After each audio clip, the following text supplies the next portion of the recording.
Hello there guys, what is going on? Daniel Charles back here again. We have got a lot to speak about today in terms of reacting to Mauricio Pochettino's first interview as Chelsea's head coach. It was incredible. That's kind of my instant reaction to it. I've just watched the second part and that's why I waited a little bit. I didn't want to put a show out just on the first part because I knew a second part was coming. So we've now had that second part, and I have to say some of the stuff that's come out of the second part, which is a little bit shorter than the first, is as impressive. A real command of the room, a real command of that chair and wearing that badge for the first time. And listen, I'm biased because I wanted this guy to be Chelsea head coach for a while, but I think as starts go, as an in-house interview goes, I think this is a very, very good start from Mauricio Pochettino. And we'll get into why I think that is and some of the things he said, because I think that it shows the type of character he is. It shows why he ticks so many boxes and what he could create at Chelsea if everything is aligned, which of course is a big question, but I think it's a very, very strong start.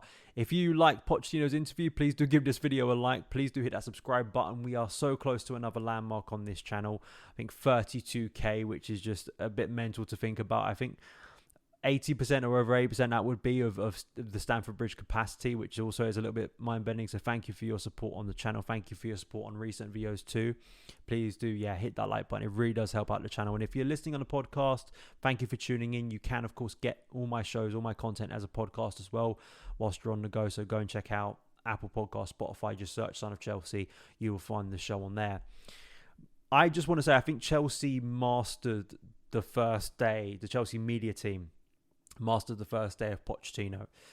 The fact that he rolled up to Cobham in that black cab, the door swung open, he was there, he was dressed smartly, but he felt so comfortable. There was smiles, there was hugs with his team. And then we saw the pictures of him in the very smart new training kit, the training top, which I have to say, I'm now very much likely to buy, I think. And it's a shame that Trivago isn't going to be the main sponsor, because I do think it actually looks very good. But we're not here to speak about merch. But I just want to say I think it not only looked very good on Poch, but I think that's a very good piece of training gear. But then we knew after the photos that we were getting an interview. And then they released the first part, which was close to 10 minutes. And then the second part, just over 4 minutes. So I think for content, like, they smashed it out of the park. I think it was filmed very well. Of course, probably not the most relevant thing to other fans, but from a film student kind of point, as someone who did film at university and is interested in it, I thought from a production point of view, very interesting. And I thought that all round, I think that the questions asked were broad, general, but they got to the point and they extracted what we needed to get out of Pochettino. And Pochettino himself, I mean, this is something that Alistair Gold told me when I interviewed him for the View from the Bridge podcast recently, a Football.London podcast I do. And he was saying, because Alistair Gold is a very well-respected and known Spurs journalist and, of course, covered and spoke with Pochettino on a pretty regular basis. And he said, Pochettino would come into press conferences and sometimes he'd have kind of an agenda in his head, a message he wanted to get across in that press conference. And even if you asked him about one subject, sometimes he would take your question and move it in another direction. That can sound quite cynical, and I didn't get the sense that Pochettino was ignoring the questions, but he definitely gave a lot of depth to his answers. There was very few answers that felt kind of bland. Everything felt like he wanted to get a message across in various ways, and I think he'd done it very successfully. And, for someone who, again, is speaking in a second language, I think is just, very impressive. But I think for Pochettino, he just felt comfortable in that chair. And unfortunately, I think the problem is, and I don't just want to make this, because I know there's been a lot of references today to Graham Potter, which I think is unfair. You can big up Pochettino and big up this interview without having to take down someone else. But just on the general discussion that we had when Potter was here, right, in terms of what is a Chelsea head coach, what feels like a Chelsea head coach. The unfortunate thing is sometimes, and I know the obvious thing is, well, they get results on the pitch, but there just is kind of a demeanour, an aura that sometimes you can't explain. And I know, again, I'm speaking from a biased point of view, so you may find some Chelsea fans who don't feel the way I do, maybe look at this interview in a very cynical way, but he just seemed to be very comfortable in that chair. He just seemed to know what to say the right things, but also give a lot of depth and insight, which is what you want, which is what I loved about watching and listening to Thomas Tuchel speak about football, which is what I loved listening to Jose Mourinho. When you listen to Pep Guardiola, you feel like you are learning things, and I think he does it very naturally too. So let's go through some of the clips. Let's go through some of what he said, some of the key things to take away. I'll link it down in the description box below. Go and watch the full interview because we can't cover everything here because I do want to give my thoughts for some of the answers that I sort of picked out. So we'll start with the general one, the opening one, where he does put the knife into Spurs a little bit, which of course we love. For me, it's a pleasure and an honor to be now involved with Chelsea Football Club. I think we are so exciting, and I know very well Chelsea is one of the greatest clubs in the world, and of course it was easy for us to take the decision to move to here. I think we are really excited. We are so happy that at least today we can start here in Coban, in the training ground, knowing the people, the staff, meeting the staff, and I think it's exciting now for us. And of course, what we want is to give or to bring, the happiness again to this great football club. Working hard, playing in the way that the fans can enjoy football.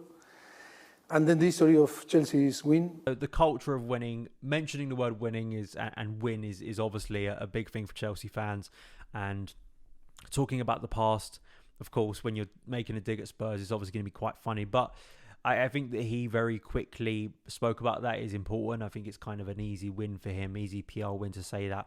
But then also I felt the way he kind of spoke about bringing the happiness again to this football club, I thought was a way of talking about, enjoying football too, of referencing how miserable it was to watch Chelsea last season. And that's important, right? We want to, on a very basic level, all of us just want to enjoy watching Chelsea again. And it's felt like a long time since we've been able to do that. I mean, I'm talking a long time. November of 2021 was the last time I enjoyed, probably when we beat Juve 4-0. That's the last time, that run under Tuchel, when things look very, very good. It's been a very long time.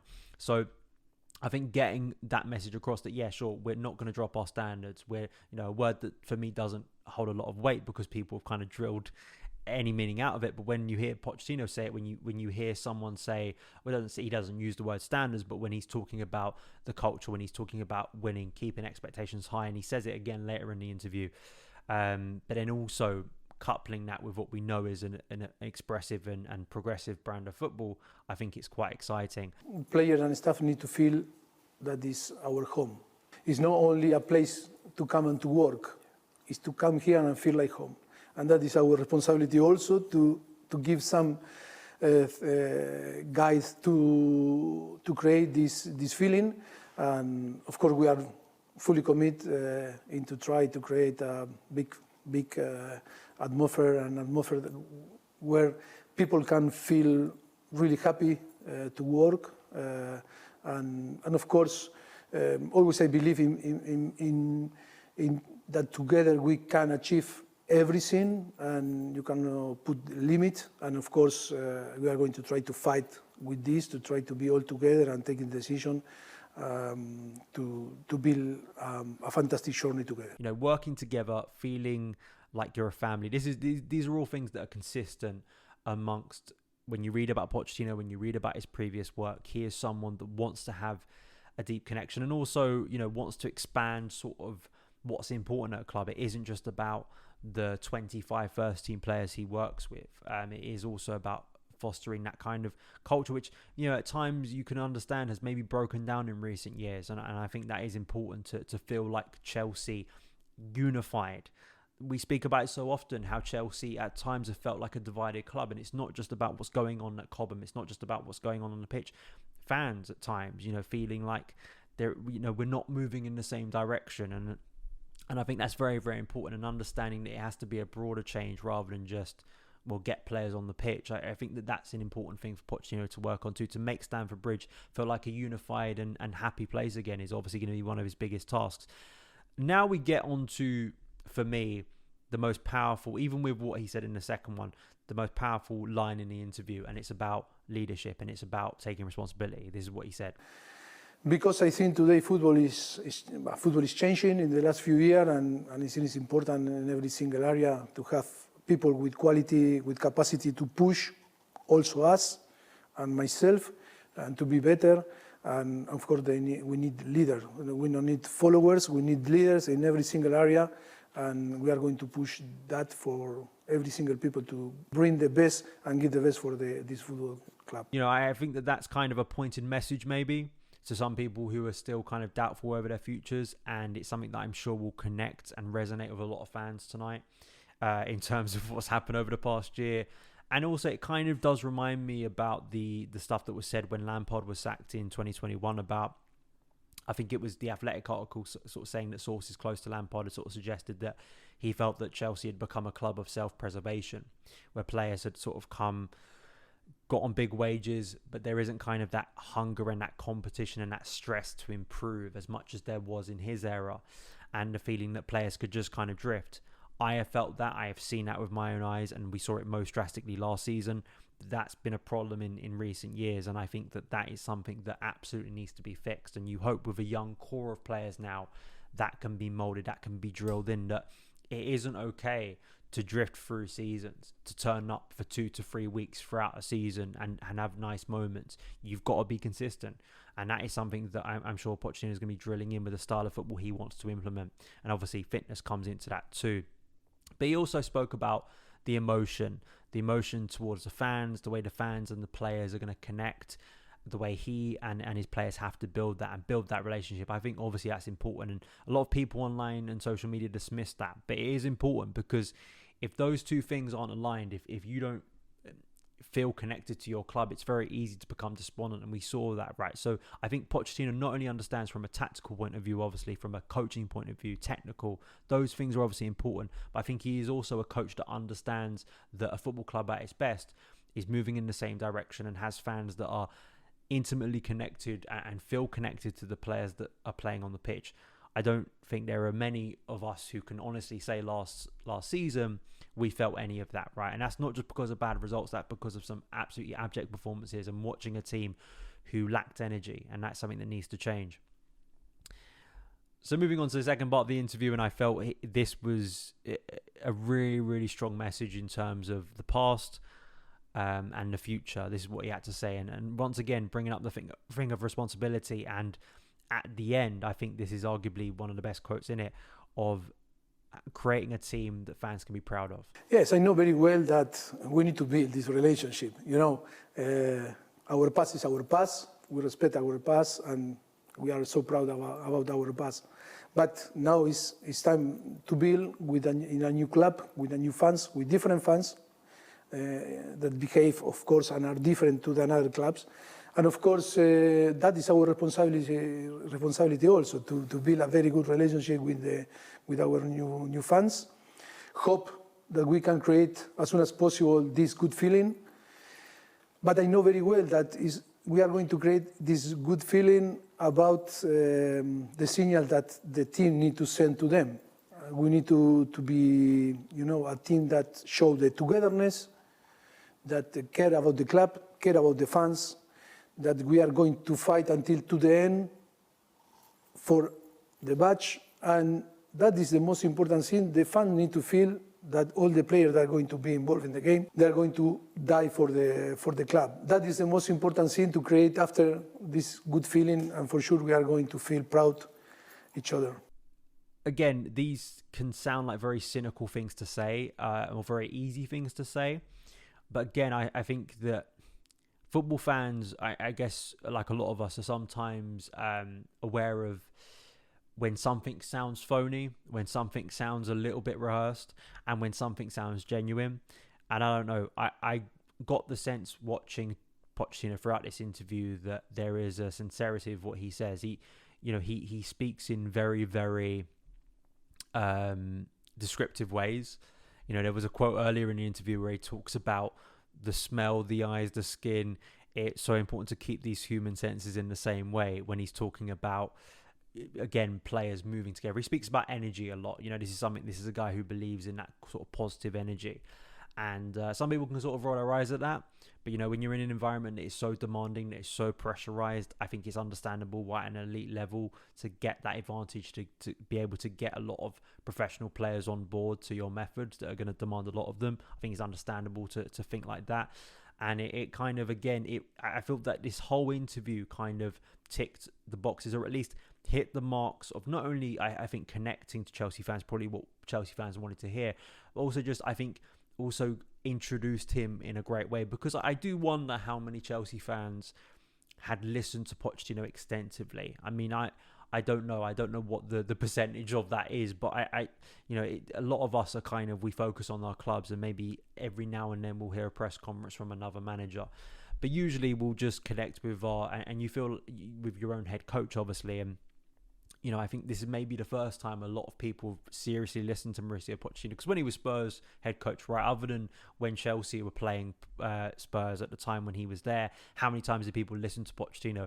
It's probably the first and most extensive welcome to an introduction to Pochettino, and I think you got a great introduction to his character and a lot of the things we've been discussing on this show in recent months, in terms of the way he looks at the game, the way he approaches his squad management, the way he wants to build a relationship within the club. I think that he not only said it in his own words, but I think his demeanour kind of said as much. We move on now to the start of pre-season, and I think it's a great start. I hope people feel a little bit more positive.